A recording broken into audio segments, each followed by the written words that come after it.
Welcome back बच्चों। इस video में हम लोग बात करने वाले हैं एक्सरसाइज नंबर 6.5 का क्वेश्चन नंबर 8, जो कि एक इंपॉर्टेंट क्वेश्चन है। बच्चों इस क्वेश्चन में बोला गया सबसे पहले ये है कि in the given figure O is a point in the interior of triangle ABC। यानी हमारे पास एक ट्राइंगल गिवन है जिसका नाम है ABC, और उस ट्राइंगल के इंटीरियर में एक पॉइंट दिया हुआ है जिसका नाम है O।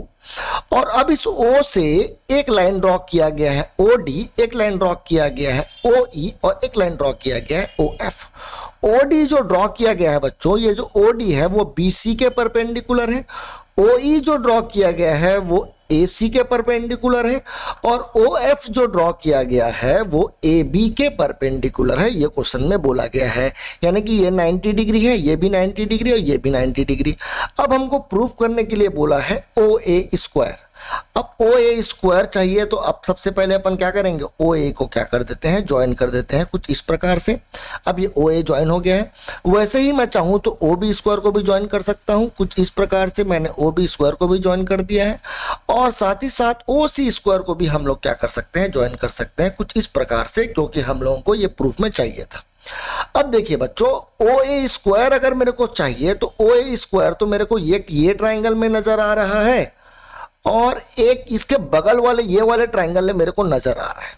लेकिन मैं ये वाला ट्राइंगल लूंगा, ये वाला ट्राइंगल नहीं लूंगा, इसलिए क्योंकि पहले वाला जो प्रूफ करने के लिए बोला गया है बच्चों, उसमें AE नहीं है। देखेंगे अगर आप लोग ध्यान से तो, और अगर आप लोग इस ट्राइंगल को ले लेंगे तो इस ट्राइंगल में आप लोगों को AE मिल जाएगा। मेरे को AE की जरूरत नहीं है, मेरे को AF की जरूरत है, इसलिए मैं इस ट्राइंगल को क्या करूंगा, लूंगा।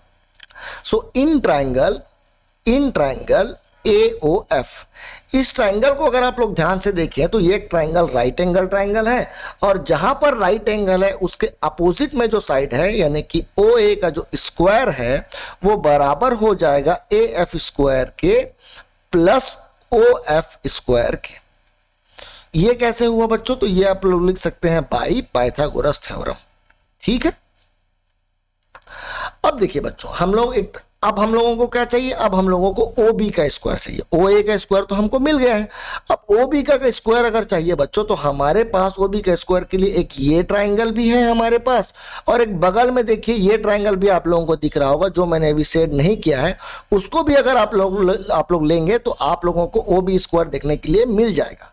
लेकिन देखिए, मेरे को जो प्रूफ करना है उसमें BD का रिक्वायरमेंट है। यहां पर देखिए राइट हैंड साइड में BD का रिक्वायरमेंट है, इसलिए मैं इस ट्राइंगल को लूंगा, इस ट्राइंगल को नहीं लूंगा, क्योंकि इस ट्राइंगल में मेरे को BF मिलेगा, जो कि मेरे को चाहिए नहीं था। ठीक है। सो अब कौन सा ट्राइंगल लेंगे, ट्राइंगल इन ट्राइंगल BOD।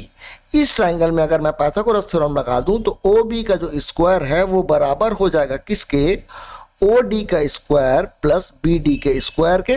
और रीजन क्या है, तो रीजन में आप लोग लिख सकते हैं बाई पाइथागोरस थ्योरम।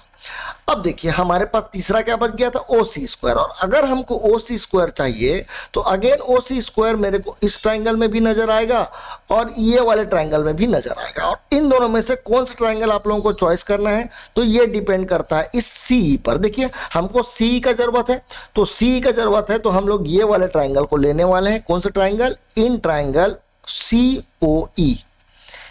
ये ट्राइंगल जो मैं अभी शेड कर रहा हूं, अगर आप लोग ध्यान से देखें तो ये देखिए इस ट्राइंगल में मैं फिर से पाइथागोरस थ्योरम लगा दूंगा। सो OC का जो स्क्वायर है वो बराबर हो जाएगा OE square plus CE square के, और इसको भी हम लोग बगल में लिख देंगे बाय पाइथागोरस थ्योरम। अब इसको इक्वेशन नंबर 1 मान लेते हैं, इसको इक्वेशन नंबर 2 मान लेते हैं, और इसको इक्वेशन नंबर क्या मान लेते हैं, 3 मान लेते हैं।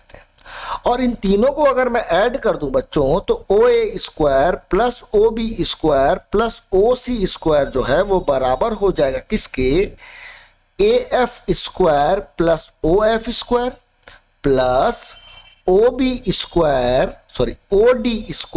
Plus BD square. यहां तक ये वाला पार्ट, और उसके बाद फिर लास्ट में फिर से प्लस कर देंगे OE square plus CE square के। अब देखिए बच्चों, हम लोगों को एक तरफ सिर्फ AF का जरूरत है, BD का जरूरत है और CE का जरूरत है, तो इसको एक तरफ ही रहने देते हैं हम लोग। ए एफ स्क्वायर को ऐसे ही रहने देंगे, बी डी स्क्वायर को भी ऐसे ही रहने देंगे और सी स्क्वायर को भी ऐसे ही रहने देंगे। और जो क्वांटिटी बच रही है यानी O F square, O D square और ओ स्क्वायर को अगर मैं ट्रांसफर कर दूं तो देखिए एक तरफ मेरे को दिख रहा है O A square plus O B square plus O C square minus O F square plus minus O D square minus O E square. और यही हम लोगों को क्या करना था, प्रूफ करना था, जो कि हमारा पहला क्वेश्चन था। अब देखिए बच्चों, दूसरा क्वेश्चन अगर हम लोगों को प्रूव करना है, दूसरा जो क्वेश्चन अगर हम लोगों को दिख रहा है तो इसमें देखिए अगर मैं इस ओ ए स्क्वायर को, ये जो ओ ए स्क्वायर आप लोगों को नजर आ रहा है यहां पर, इस ओ ए स्क्वायर को अगर मैं माइनस कर दूं ओ ई स्क्वायर के साथ, ओ ए स्क्वायर को अगर मैं ओ ई स्क्वायर के साथ माइनस कर दूं तो मेरे को क्या दिखेगा, मेरे को दिखेगा ए ई का स्क्वायर। तो ये बराबर हो गया ए ई का स्क्वायर। ये कैसे हुआ? तो भाई हमको पता है कि पाइथागोरस थ्योरम में हाइपोटेनस का जो स्क्वायर होता है वो परपेंडिकुलर का स्क्वायर प्लस बेस के स्क्वायर के बराबर होता है। सो अगर मैं इस परपेंडिकुलर के स्क्वायर को उठाकर इधर कर दूं तो हाइपोटेनस के स्क्वायर में अगर मैं परपेंडिकुलर के स्क्वायर को माइनस कर दूं तो ये बेस के स्क्वायर के बराबर बन जाता है। सो इस ट्रायंगल में भी यही काम हो रहा है कि ओ ए स्क्वायर जो है वो हाइपोटेनस है मान लो, और ओ ई जो स्क्वायर है वो मान लो तुम्हारा परपेंडिकुलर है। तो हाइपोटेनस और परपेंडिकुलर के स्क्वायर को अगर मैं माइनस कर दूं तो मेरे को ए ई का स्क्वायर मिल जाएगा जो कि इस ट्रायंगल का बेस है। वैसे ही अगर मैं ओ बी स्क्वायर में अगर मैं ओ एफ स्क्वायर को माइनस कर दूं, ओ एफ स्क्वायर को अगर मैं माइनस कर दूं, ओ बी स्क्वायर में अगर मैं ओ एफ स्क्वायर को माइनस कर दूं तो मेरे को क्या मिल जाएगा, मेरे को मिल जाएगा बी एफ का स्क्वायर। तो यहां पर आ जाएगा क्या, बी एफ का स्क्वायर। यहां पर हम लोगों को मिल जाएगा बी एफ। और यहां पर देखिए ओ सी स्क्वायर दिख रहा होगा, ओ सी स्क्वायर में अगर मैं ओ डी स्क्वायर को माइनस कर दूं तो ये मेरे को दिख जाएगा, यहां पर देखिए प्लस में लिख दिया मैं बी एफ स्क्वायर और प्लस में मैं लिख दिया यहां पर देखिए मेरे को बच जाएगा सी डी स्क्वायर। तो यहां पर आ जाएगा सी डी स्क्वायर और ये तो पहले से ही बराबर था A F square plus B D square plus C D square, sorry C E square के। सो इस तरीके से हम लोग दूसरे क्वेश्चन को भी क्या कर सकते हैं, प्रूफ कर सकते हैं पहले ही फंडे का इस्तेमाल करके। उम्मीद करता हूं आप लोगों को ये क्लियर हो गया होगा। अगर आप लोग सही तरीके से क्वेश्चन को समझना चाहते हैं तो खुद अपने कॉपी में ये क्वेश्चन को बनाने का प्रयास करें, ये वीडियो को एक बार देख करके। Thank you.